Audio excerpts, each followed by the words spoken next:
Hello and welcome to another episode of Raw Chatter. I am your host speaking, Vicky Midwood, integrative health coach and addiction eliminator.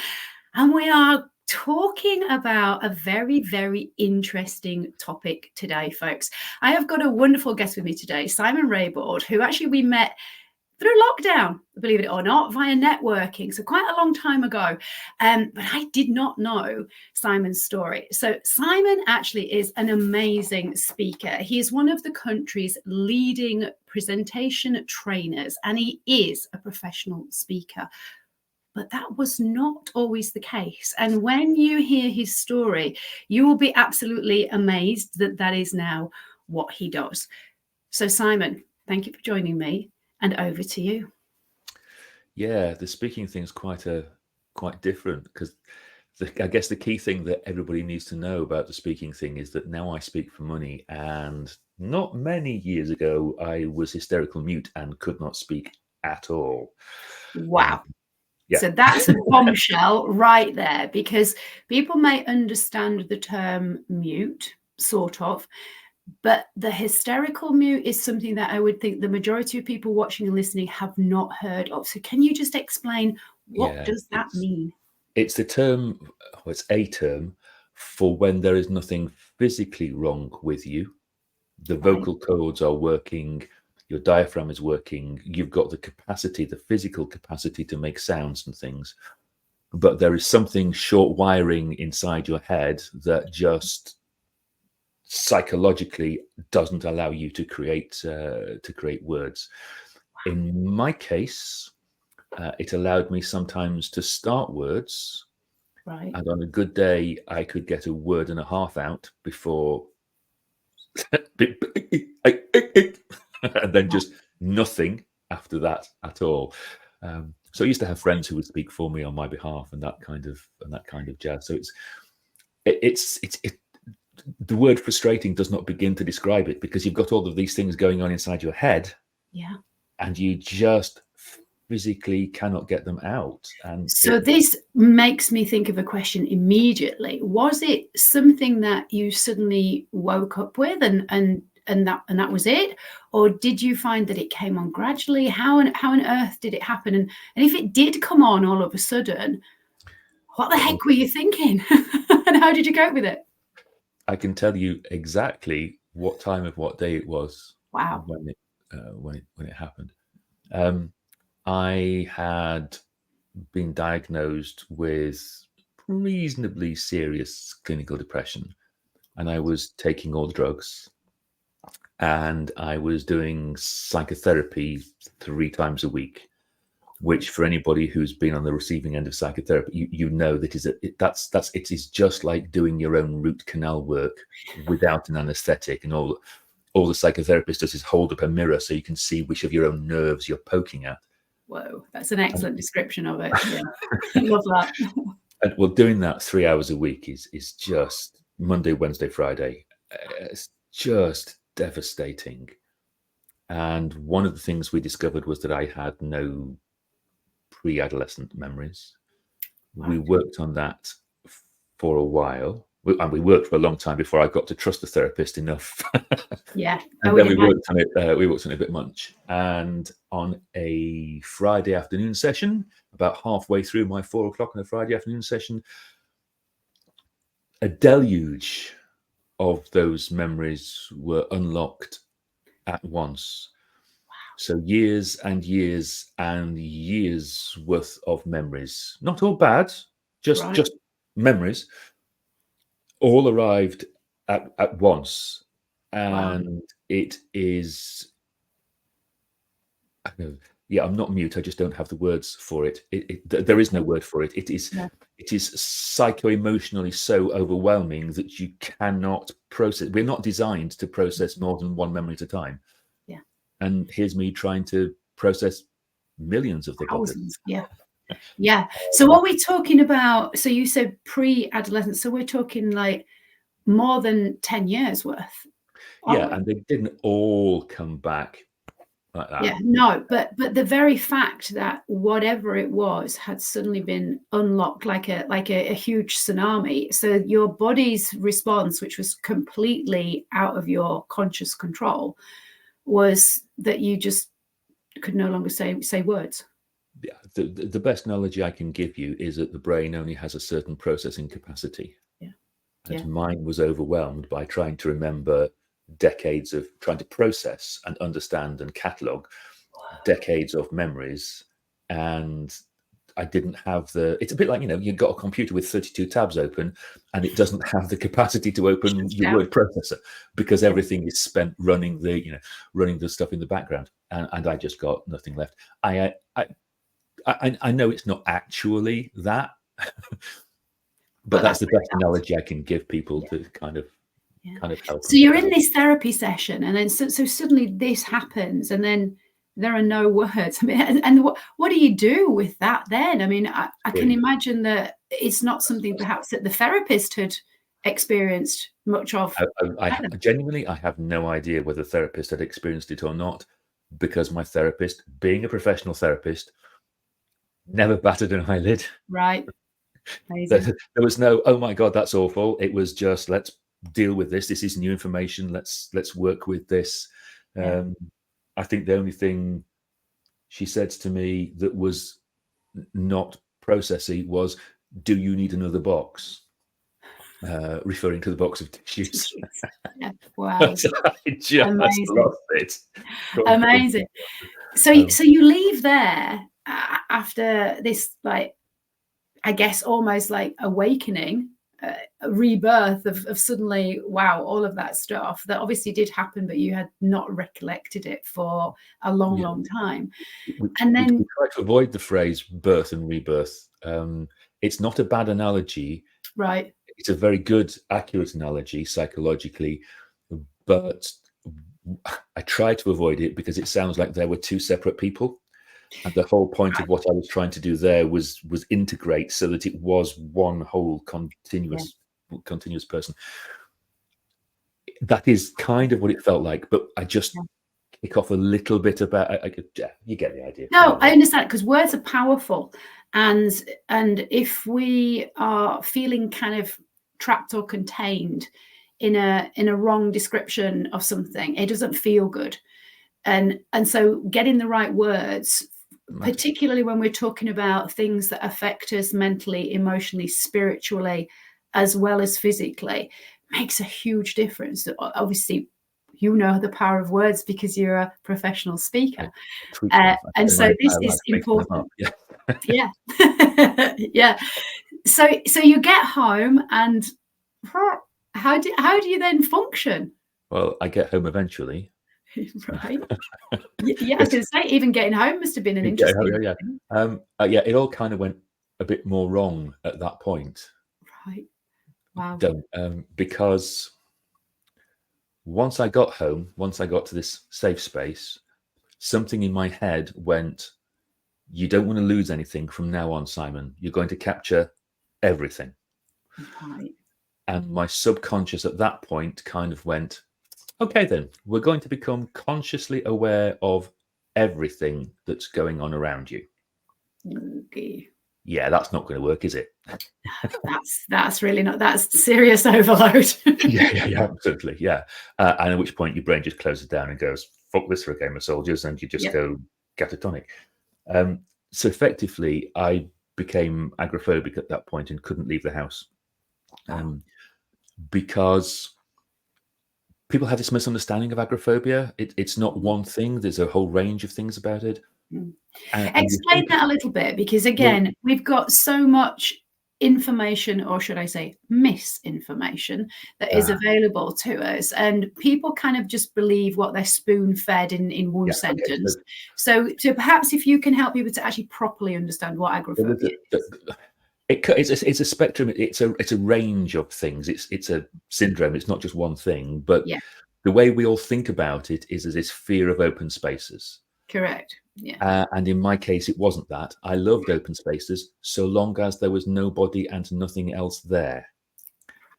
Because I think I can relate to that, and I have a daughter who can definitely relate to that. Yeah. Yeah, because in my case, I'm trying to track everything. Yeah. Right. And that means it's raining here, which means that were I still in the same situation, I'd be trying to talk to you and consciously process the The rain. raindrops on the windowsill at the same. Well, you've got no can't. chance at all. And if I'm in a crowd, I'm trying to track the movement of everybody in the crowd. So a high street is hysterically overwhelming, hysterical in both senses of the word, both hysteria and hysterically funny. Just me thinking that I could track everybody and everything. So the house was the only safe place. Makes complete sense. Because when my wife was out, there was nothing happening in the house except what I made happen. And I could process that because I could sit down and think, right, I'm going to make myself a cup of tea. What is going to happen when I make a cup of tea? Right.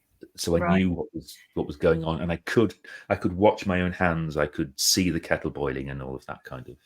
So this is almost like the process that a toddler goes through when they're starting to learn the skills of, how to get dressed and how to brush your teeth and all of that kind of stuff, because we have to teach them where to put their hand and how to consciously hold.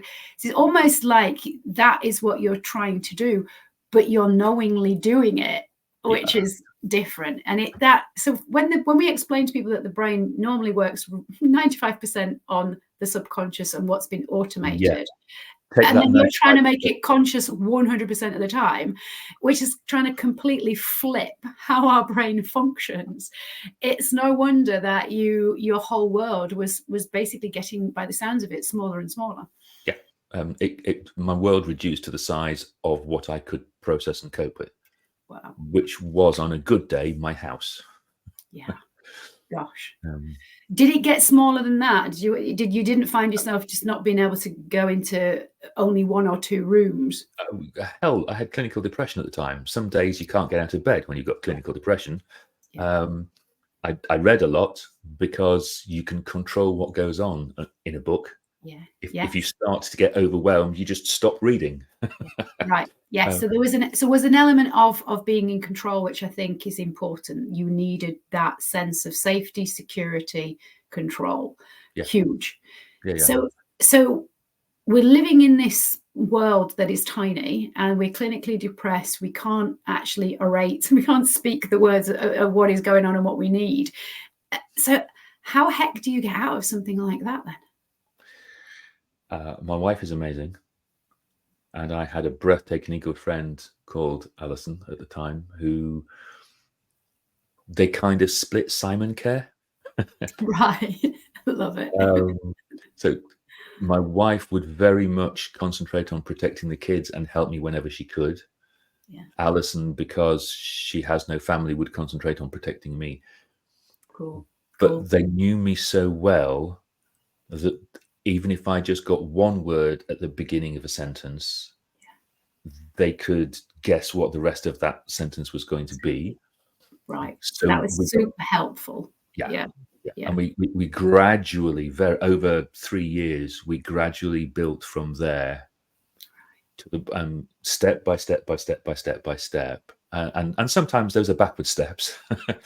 Well, that's kind of how recovery goes, isn't it? But yeah, I'll tell you a backward step story in a second. But the point is, we get to the point where eventually, for example, and this is 3 years down the line, nobody knows that I can't speak because I can physically get out now.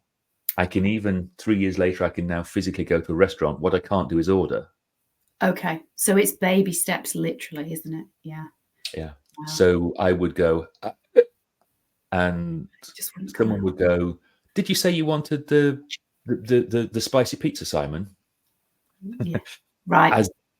As though I had a conversation with them earlier, and they would just take it. The waiters probably thought I was with two incredibly bossy women who didn't let me sleep. But it was your way of being able to go out and step by step by step. And but the thing I'm laughing at when I said backward steps. Yes. This is quite a long way down the line. There's an exercise where I had to go to the bank to get some money out. And this is back in the day where we had passbooks. I remember that well, yes. Okay. So my friend Alison waited outside the bank This is 3 years down the line. We've practiced and practiced and practiced. Right. 3 years down the line, and I went in, and there's the cold sweats, and I'm literally feeling it running the back of my throat. And I got to the teller and went, and then eventually managed to get £5. Please pass your book over. You sign for it. Yeah. What we had forgotten to account for is that in acute mental health crises, one's signature can change. Oh, I didn't know that. So I signed, and it has naffle resemblance to the security signature that she's got. So she asked me to sign again. And at this point, you can imagine the hysteria that's in my head. Jeez. And she says, "What's going on?" And then now I am unable to. I'm laughing at it now, but now I am unable to speak to explain what has. Oh my God. And eventually she goes, "Do you have any other form of identification on you, sir?" And I pull out my wallet from my back pocket and pass over another debit card. Right. Sod's law. This is the debit card I have accidentally washed in my jeans the night before. No. So the signature bar now says, "Void, refer to bank." Shoot. And at that point, the teller behind, bless her, she'd got no choice. At that point, "Sit down over there, sir. I'm calling security." Oh my gosh. So your worst nightmare is just literally you're living it. What's going on? And I am unable to explain to them. I'm just sitting there going, no sound. And Alice is outside, oblivious to all this is going on. After 20 minutes, she realized it can't take 20 minutes for this transaction. She came in and started to explain things, and we were there for a couple of hours until we got everything sorted out. Wow. But it's funny in retrospect. It is. At the time, it's remotely funny at the time. No, floor swallow me up. What the heck? But one hell of a way to suddenly find out that nugget of information that your signature changes when you go through a mental health crisis. So it doesn't happen for everybody, but for a significant minority of people who have an acute mental health crisis. Amazing. Absolutely incredible. So you mentioned that this was baby steps over 3 years. So at that, over that 3-year period, I'm assuming that are you still able to go see your therapist? Are you still getting help with all that kind of stuff? I could get to my therapist, and because I was a research scientist, I, at least some of the time, could still work. Right. So just tell us a little bit more about that, because we've talked about the fact that you are now actually, a training presenter, and your life is spent actually talking, which is why when I introduce you, it's kind of like, who thought that somebody who could actually not speak is now actually making a living doing the very thing he wasn't able to do. I started my professional career straight out of my PhD. I became a research scientist, and amazing. 24 years as a research scientist, and at one point I accidentally got promoted to be centre manager for what was then the UK's largest research unit. So it's a fairly high pressure job. But at this point, because I'm just a lowly research scientist, genuinely, it is what you think it is. It is the fantasy you hope of research scientists. Nobody cares when you do the work. Right. So long as you do the work. Okay, brilliant. Which means that it was entirely possible on a good day for me to go to work at 6 o'clock at night, work through till 2, 3 o'clock in the morning, and then come home before I would come home before the cleaners arrived. Brilliant. So you'd have the place pretty much to yourself, and that was helping you to feel that little bit more safe and secure, and you probably didn't have to come across people and have a conversation. There was me, and there was the security guy 3 floors down, and that was it. And once I'd got past the security guy, I didn't speak to anybody for an 8 or 9 or maybe even 10, 12-hour shifts. I couldn't do that all the time. No, but I could also work a little bit from home. Certainly, as a research scientist, you can do the reading from home. You can have your interlibrary loans and your research papers delivered to home, and that kind of thing. Thank goodness that was your job then. Yeah. And I managed to sustain that for quite some time. My boss knew, and he rolled with it. He was amazing. Mike was phenomenal. I don't think my head of department ever actually knew, because the admin structure in the university research unit is so loose. Right. So The he didn't concept need of head of department does not mean person who's in charge. Right. It just Right. means person who, they said, we need a head of department, volunteers, please. And everybody else takes 2 paces back and leaves this person standing at the front. So there's no hierarchy in that sense. So it was hard work, but doable. And I'm guessing you had to practice daily. Did you have little exercises that you did you set yourself a routine of practicing things on a daily basis? Because I'm thinking that if your background is very much science-based and you're trying to understand yourself, that you will have kind of created some kind of routine or a process. No, I went the opposite way. Oh, did you? Yeah, right. I tried very hard to roll with it because I couldn't stick to a routine. And every time I failed to stick to a routine, it made me feel worse about myself. Yeah. Right. Okay. The only routines I had were Monday, Wednesday, Friday, going to the psychotherapist. Cool. To do my emotional root canal work. So where you come, I mean, obviously you're not able to speak, but you are, some words will come out. And I'm assuming that got better over time. So how did you communicate then in those sessions? I mean, was it literally like writing stuff down, or how did you cope? Right. Yeah, sometimes it was writing stuff down. Remember that for half the sessions I had been able to talk. It was the sessions that got me to the point of not being able to talk in the first place. Right. So she got quite a lot of background to work with. Yeah, she has. She's got a while back now, and she was so good at her job. I mean, she was everything you would want a psychotherapist to be. Yeah. She was so good at her job that she created a space in which I could usually get 2 or 3 words out. Amazing. Before things fell apart, and she could infer from that. And she was brilliant at not judging, not pressure. Because even my wife, bless her, she would ask me a question, and if I looked blankly and panic-stricken at her and couldn't answer, what do you want for tea? There comes a point where even my wife went, right, we're having spaghetti bolognese.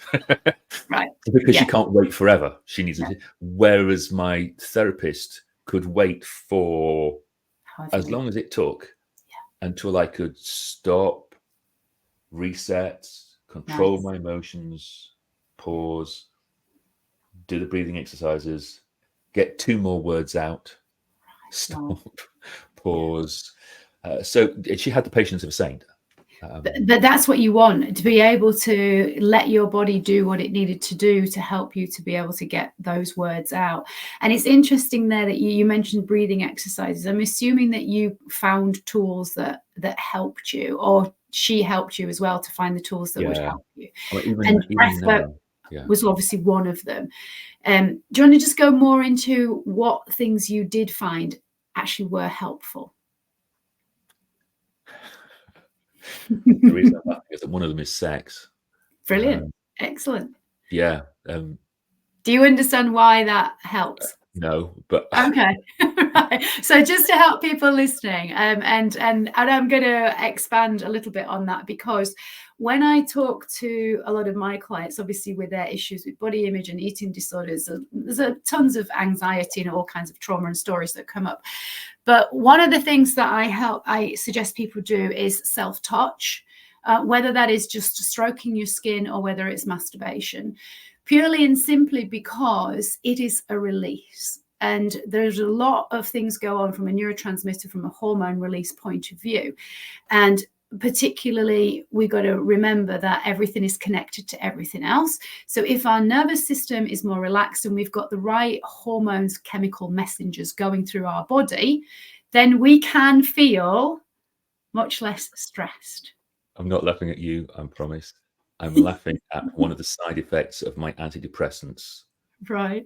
You just mentioned release and stuff. Yes. And the side effects of my antidepressants was anorgasmia.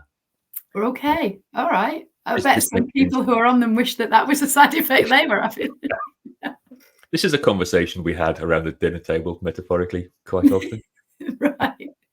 Interesting. But This is good because it means that your body kind of knows what it needs to do to help you to relax. It's just that we're pretty rubbish at understanding what the body is telling us and letting the body do what it wants to do. So sex, you discovered, was one of the things that helped you. Obviously, breath work. Yeah, still now, occasionally I will start to lose it in a crowded environment. So my wife and I talk about hitting the reset button. Right. And now that usually just includes going to the loo, not because I need the loo, but because I can lock the cubicle door and just save space. There's nothing to process in there. Yeah. If I'm there for more than 10 minutes, then there's a problem. But it, yeah, that makes sense. You kind of have a safety time limit where my wife, it's difficult for my wife to come into the gents' toilets after me, however. But that's a whole separate. I think that half the time I do it anyway, because the queue for the ladies is always ridiculous, and you just play the blonde card. Oh, to be honest, I quite often use the disabled toilets for that. Makes sense, because it means that in an emergency someone could get in. Yeah, that does make sense. So that's a really good thing to notice. So a small just somewhere to retreat to. Yeah, and then weirdly, please don't laugh. Have you read the book Dune? A long time ago. Okay. The Bene Gesserit have a mantra: fear is the mind killer, fear will blah blah blah blah. Yeah. I used to recite that to myself. Brilliant. Just as the fear will wash, and I will pass, and I will remain, and I will. But the other thing that I found incredibly helpful in the short term, I have to stress if I'm writing this down, the words "in the short term" are in italics and underlined. Right. Is to use an alter ego. Oh right, okay. So that's interesting. Simon can't leave the house. Who could leave the house? Batman could leave the house. Right. What would Batman do? Yeah. Right. And you pretend to be Batman. Right. I don't literally mean Batman with the black man. No, but you're Batman. Yeah, being somebody else. So even now, there is a concept we laugh about jokingly around the team called Stage Simon. Right. Yeah, it makes sense. Yeah, the performer version of me is not the version that they know. Yeah. I think people listening to this may think it's quite similar to how people talk about their higher self or the future version of them, because that's the kind of the same sort of idea. It's another version of you that actually can do this stuff.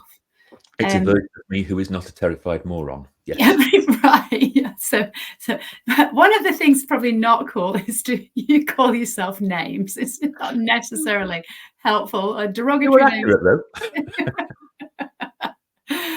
But so this is where I think it's interesting that we do find what we require, and what you were sharing there from the mantra. Again, this is the stuff that sometimes we talk about as being something that sounds silly, but we have to question, well, why does it? Because when we're repeating things that actually help us to feel a certain way and they work, why wouldn't you do it? Right? It's a no-brainer, isn't it? And we're being exposed to this stuff all of the time. We call it brainwashing. Yeah, adverts do it on TV. Where we're repeating the same things, we hear it. So when it serves us and it's helping us to be able to heal mentally, emotionally, physically, I think we're going to embrace these things. It's when we say them and they mean nothing. I had no problem with it. I didn't know how it works. Still don't know how it works. Don't care how it works. Doesn't matter. Just care that it works. Correct. Yeah. Now, as a research scientist, you're kind of going, I'm curious how it works, but honestly, what matters to me, you see, I was what they call an empirical data analyst. All I cared about was data and facts. Yeah.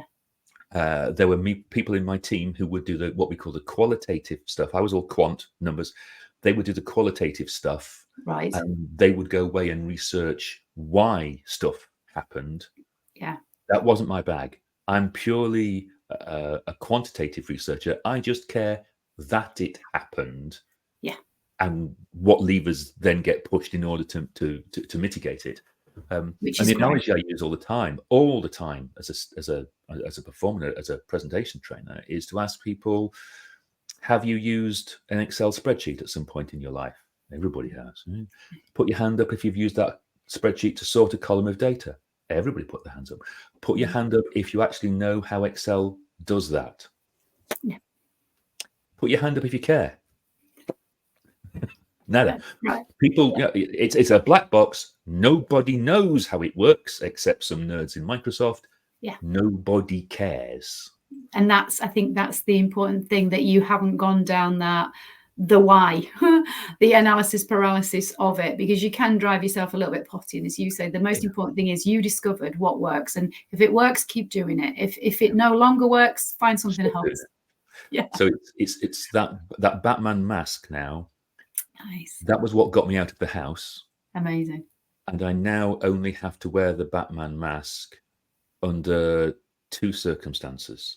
Okay. One is family gatherings of my wife, because there's 1,000 of them and they're a clan. Wow. And I still don't know their names. After 40 years of marriage, I have no idea what their names are. Right. They're all interchangeably something or other. This is cousin whoever. Yeah. Insert name here. And the other time is when I'm going on stage. Right. So the stage Simon still is what goes on stage. Yeah. But other than that, he's in the box. I don't need him anymore. Brilliant. He did his job, as you say. Yeah. Yeah. When I stopped needing him, I said thank you very much and put away the cape and the cowl. Yeah. Until you do need him again. And there's nothing, when you know you've got a tool that's available to you and you can utilize it as and when required, that in itself helps you feel very much calmer and in control, doesn't it? Yeah, absolutely. Just knowing that I've got the backup there if I need it. It's weird and funny though. There's a teamer of mine called Claire will say she will take the piss out of her friend Simon.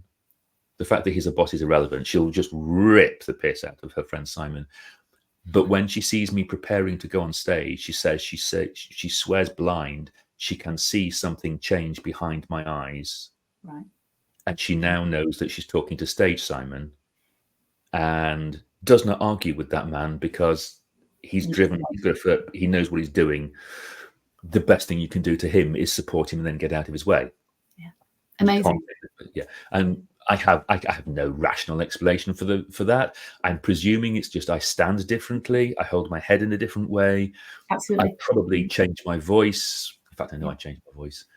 Energy. It's all about energy and how we then present ourselves, and it's absolutely huge. And yeah, people can see it and they can feel it, but they don't really know what it is. You can't put your finger on it because you can't. It's energy, but that is what happens. And some people have more of an ability to be able to do it quickly and easily than others.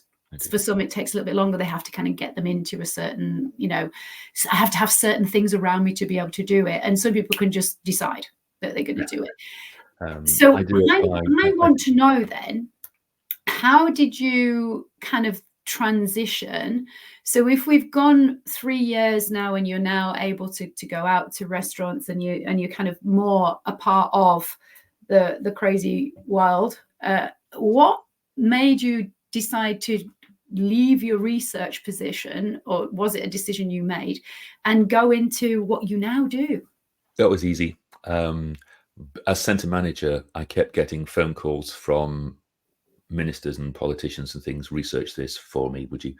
And I keep getting asked the same stupid questions over and over and over. And I very rapidly came to the conclusion that either politicians were stupid or my research scientists were unable to explain what they did. Okay. There's a third option, of course, which is that both things are true. I was going to say, is it an and? Yeah. I can't do anything about the politicians. No. But the research scientists, I'm their manager. It is now my responsibility. So I shifted my substantive research away from what I was looking at the time to researching how better to make presentations and to communicate. So It became a research project of mine, if you see what I mean. Right. And then I realized it wasn't just scientists that needed that. Pretty much everybody out there in the rest of the world needed that. Yeah. And that's what makes me different from most presentation trainers, because they're kind of going, from my experience, try this in a warm and fluffy kind of way. And I'm going, sod the warm and fluffy. Yeah. Research from scientist X doing study Y says that for 85% of the audience, this is what they want, do this. Yeah. And for the Brilliant. 15% where that doesn't work, here's a trick for 10% of them. And the remaining 5% you can't help without compromising the first 85%. So tough luck. Yeah. I'm much more tactical. I'm much more pragmatic. Everything I do as a presentations trainer is based upon the research science of what we know works. Right. So none of this airy-fairy, arty-farty. 97% of communication is in the words you use. No, it isn't. That's bollocks. That's a misinterpretation of one piece of research that Albert, I'm calling him Albert, I've exchanged emails, Professor Morabian has gone, no, that's not what my research said. So I go right back to the core research. Sorry, I'm starting to rant. No, it's good, because this is important stuff that I think people need to hear, because this is why you are different, and this is why you are one of the top people at the work that you do. So the people I get coming to me are those who go, look, I don't want to be a speaker. I have got to be a speaker. Right. How do I do it? Yeah. And they really are my people. It's great. It is more fun than any job has a right to be. Oh, brilliant. But isn't it great when a job or work actually is fun? It almost makes it not feel like work. Oh, yeah. Yeah. Just occasionally you get home and my wife finds me sitting on the sofa with the television on and my brain off, because she's just gone, good day at work, with no sarcasm. And I'll go, yeah, it was. I worked for 18 hours and didn't notice I was working. Right. So you can get absolutely lost. Yeah.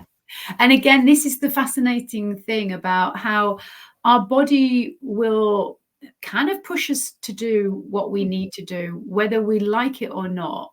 And this is why fighting against what your body knows it needs to do, you're kind of on a hiding to nothing, because it's going to win.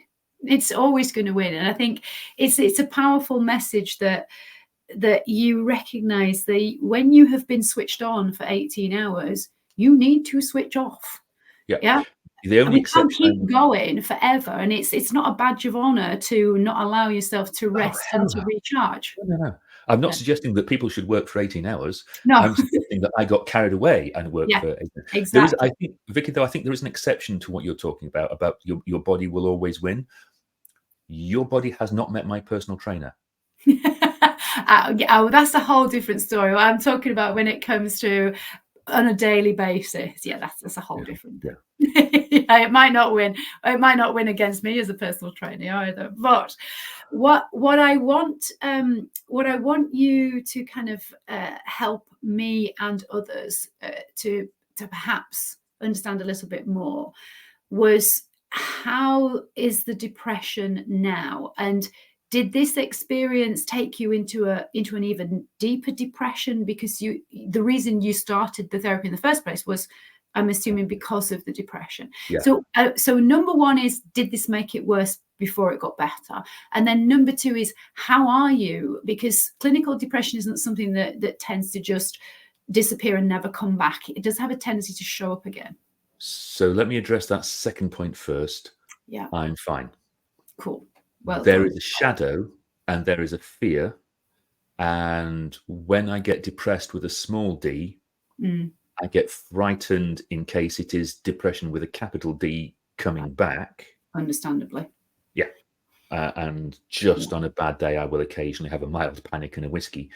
Right. But I've got friends who know, and an amazingly wise wife who just looks at me and goes, no, mate, this is just a bad day, normal depression. You'll be fine tomorrow. Right, cool. So there is a shadow, there is a haunting, there is a fear of it. Right. But it's lost its grip, if that makes sense. Yeah, no, that's a really lovely description. I think that helps people to understand that if they're thinking they'll never, ever get over it, I think that's a nice way of being able to kind of explain that actually it can change. Well, for me, certainly. Obviously, I can't speak for everybody else. No, but it means it's possible. Yeah. Depends on why they've got depression. In my case, it was not a genetic problem. Right. So once you start to unpack it, it starts to lose its strength a little bit. Yeah. That was the second half of the question. I have forgotten the first So half. the first bit was when you actually, found that, oh my God, I'm not speaking, and then now I don't want to go outside either. Did the depression get worse before it got better? It couldn't have. It couldn't have. Okay. The reason I was in that mess in the first place was because the depression was so freaking serious. Right. The only reason I didn't kill myself was because God didn't want me. It's at that level, isn't it? So on that note, can I ask on that? Did that thought cross your mind? Did you make an attempt? There's a fine line between the parasuicide and a suicide attempt, and I can't honestly, hand on heart, describe whether what I did was. Right. But I do have, there's, when the kids came home from school today, my wife used to bring the kids home from school, and they used to stay in the car while Mummy went in and turned off the alarm, which was actually just my wife checking I wasn't hanging from the chandeliers before the kids came in. There was a long period of time when that was a risk. So it did get really quite serious and really quite deep. And we're not pissing around here. If you're going to have depression, do it properly. Well, I was going to say, but often you don't get the choice because it is what it is. But then, so what do you think are the key things? I'm thinking about people who are listening who may be thinking and feeling similar to you. What are the things that helped you to be able to just wake up the next day and do something? How did you slowly manage to pull yourself out of it, or was it your support system that kind of dragged you out? So first things first, the thing that helped me realize that I could get better was when I got a diagnosis. Right. And that there was a name for it. And so was this for the hysterical mute or the agoraphobia? Both. But I was thinking mainly of depression when I answered the question there. Right. Okay. If there's a name for it, it means other people have had it. Yes. If other people have had it, there's probably a treatment protocol. Right. If there's a treatment protocol, there's probably a positive result, because they wouldn't try a treatment protocol if. Right. Brilliant. And actually, the diagnosis was quite brutal. The diagnosis was, right, clinical depression, take these drugs. And I went, I don't want to take these drugs. Right. And they said, you don't understand. You're going to be taking these drugs. Whether you take them voluntarily or not is another matter. Right. Oh, okay, I'll take the drugs then. I'll be a good boy. But what they did was give my head just that 2% worth of breathing space. Right. Right. And it didn't cure anything. No, but they just gave you some space. It just gave me just enough space to come up for air and go before I went back down again. Okay. But even that gasp of air was enough to mean that I could have a conversation with people and go, what do I do? Right. Amazing. So that was the first. So get the diagnosis was a first start, and then I started talking to my wife about it, who went, "Well, fuck me. Yes, we've known you've been clinically depressed for ages. The only person who doesn't know is you. How thick are you, you moron? Not to." Yeah, when it's 5 minutes down, I know it's a cliche, but when you're in it yourself, you can't see what everybody else can see. You just can't. Absolutely. And then I had the best support in the world. Corinne, my wife, and Alison, my friend, and TOA, the other Alison, my psychotherapist. Because we're having a friend Alison and a psychotherapist called Alison. You've got to give them a difference. So TOA was my psychotherapist, the other Alison. I had the best support in the world, and that gave me space. And do not get me wrong, it was spitting and crawling and begging and crying every fucking inch of the way. Wow. But I've got friends who would wait for me while I crawled. Brilliant.